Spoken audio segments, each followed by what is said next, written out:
Hasta dónde puede llevarte el orgullo cuando se mezcla con la ira, y cuánto estás dispuesto a perder antes de darte cuenta de que no todo conflicto vale la pena.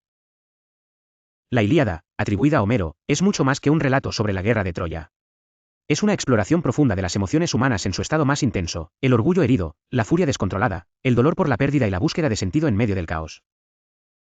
A pesar de haber sido escrita hace siglos, sus enseñanzas siguen vigentes porque no habla solo de héroes y batallas, sino de decisiones que todos, en algún nivel, enfrentamos.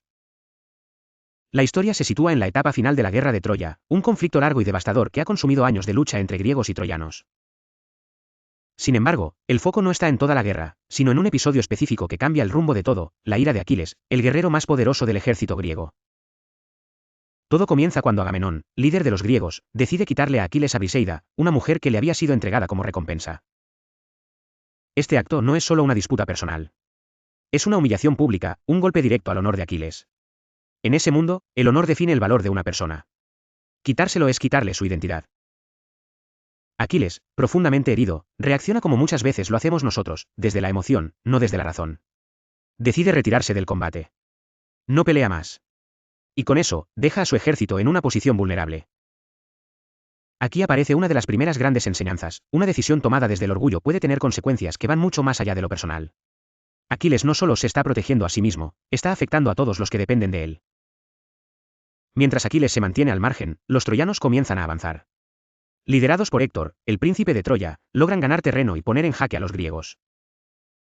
Héctor representa un tipo de liderazgo distinto. No lucha por gloria personal, sino por proteger a su familia, su ciudad y su gente. Es valiente, pero también consciente del peso de sus responsabilidades. Este contraste es clave. Aquiles lucha por reconocimiento. Héctor lucha por deber.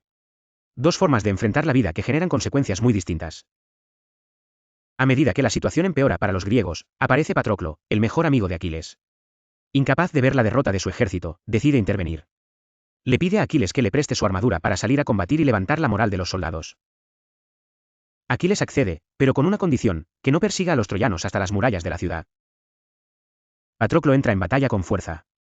Logra hacer retroceder a los troyanos y devuelve la esperanza a los griegos. Pero en medio del combate, llevado por la emoción y la intensidad del momento, cruza el límite que Aquiles le había impuesto. Y ese error le cuesta la vida. Héctor lo mata en combate, sin saber en un inicio que no era Aquiles. Este momento marca un quiebre absoluto en la historia. La muerte de Patroclo no es solo una pérdida. Es un golpe directo al corazón de Aquiles. La ira que antes sentía hacia Agamenón se transforma en algo mucho más profundo: dolor. Y ese dolor, como muchas veces ocurre, vuelve a convertirse en ira. Pero esta vez, una ira más oscura, más intensa, dirigida hacia un objetivo claro: vengarse de Héctor.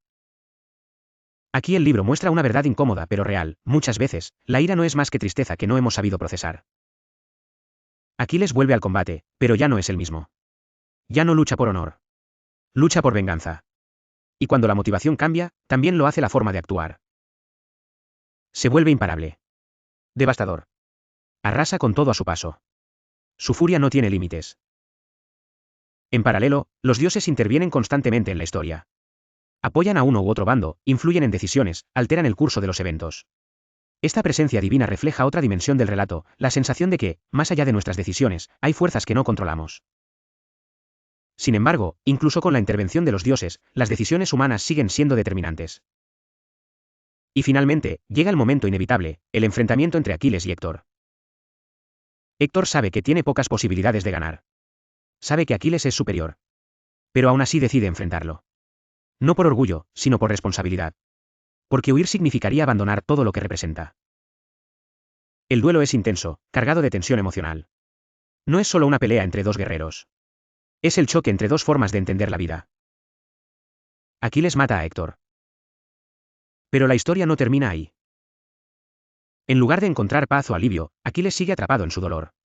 En un acto que muestra hasta qué punto la ira puede deshumanizar, decide arrastrar el cuerpo de Héctor frente a las murallas de Troya, negándole un funeral digno. Este momento es clave, porque rompe con la idea de que la venganza trae cierre.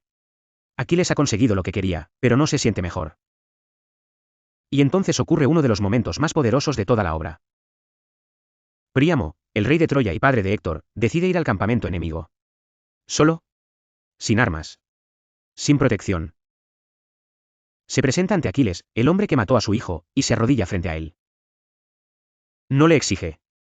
No lo amenaza. Le suplica. Le pide que le devuelva el cuerpo de Héctor para poder despedirlo como corresponde. Y en ese instante, algo cambia dentro de Aquiles. Por primera vez en toda la historia, deja de actuar desde la ira. Ve el dolor de Príamo y se reconoce en él. Recuerda a su propio padre. Recuerda su propia humanidad. Y entonces hace algo que redefine todo su camino, decide devolver el cuerpo. Este gesto, simple en apariencia, es profundamente transformador. Porque muestra que incluso en medio del conflicto más brutal, la empatía sigue siendo posible. Y ahí está una de las grandes enseñanzas de la Ilíada. La verdadera grandeza no está solo en la fuerza o en la victoria. Está en la capacidad de detenerse, de reconocer al otro, incluso cuando es tu enemigo. A lo largo del libro también se explora el concepto del destino. Los personajes saben que no pueden escapar completamente de lo que está escrito para ellos.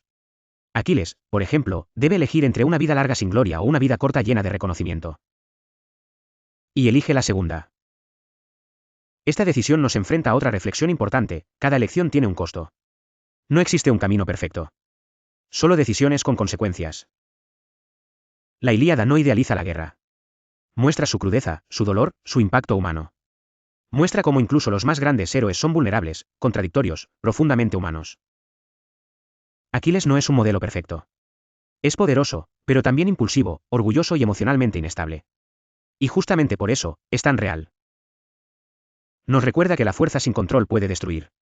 Que el talento sin equilibrio puede volverse peligroso.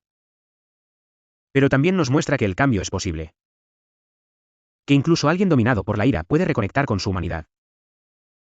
Que incluso en los momentos más oscuros, puede aparecer la compasión. Al final, la Ilíada no trata solo de una guerra antigua. Trata de conflictos que siguen existiendo hoy, en nuestras relaciones, en nuestro trabajo, en nuestras decisiones diarias. Muchas veces reaccionamos como Aquiles. Desde el orgullo. Desde la emoción. Sin medir las consecuencias. Pero la historia nos deja una enseñanza clara.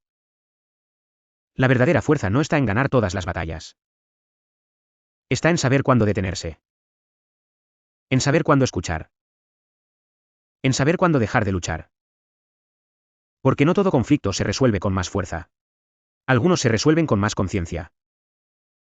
Y tal vez esa sea la lección más importante de todas: no se trata de evitar los conflictos, sino de aprender a enfrentarlos sin perder lo más valioso que tenemos. Nuestra humanidad. Si este resumen te hizo reflexionar, cuéntame en los comentarios.